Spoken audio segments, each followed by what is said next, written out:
As a result of the high demand for video games throughout America, society is being corrupted by violent video games. Statistics show that in 2012, over half of America played video games. Out of these 58% of people in the United States, the most popular games played were ones that involved shooting and actions. Not only do these gamers play for hours on end, they are unfortunately most likely being played by adolescents that are being psychologically affected. Facts show that teens continually play these games experience poor social skills, aggressive thoughts, uncontrolled behaviors, and physiological arousal. In 2012, the Entertainment Software Rating Board rated 24% of games as teen and only 9% were rated as mature.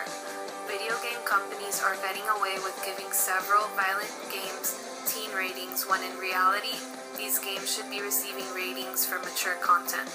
This is allowing teenagers to buy games that are not age appropriate, which leads to many social problems.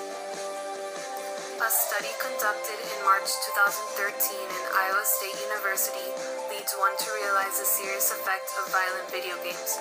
Craig Anderson, the professor of psychology and director for the study of violence at Iowa State, along with his colleagues Matt DeLisi and Douglas Gentile, examined the levels of video game exposure on 227 juvenile offenders in Pennsylvania. Shocking results showed that these offenders who played violent video games had committed 9 serious acts of violence on average, such as gang fighting. This study proved that both the frequency and affinity of play were strongly associated with delinquent and violent behavior. Violent video games have been loosely mentioned in serious incidents such as the Columbine High School, Aurora, Colorado movie theater, and Washington Navy Yard shootings, but it is a factor that cannot be ignored. It is an inevitable fact that the people who committed these terrible crimes were described by friends, neighbors, and family members as obsessive video gamers. Video games are obviously not the only cause of these tragedies, but it is a factor that needs to be taken into consideration.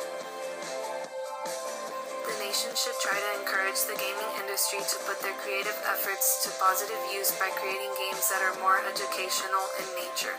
For example, place focus on games related to sports and hobbies, which will foster healthy competition. The ratings of these games shall also be assessed and forced to place more scrutiny on the actual content of the game.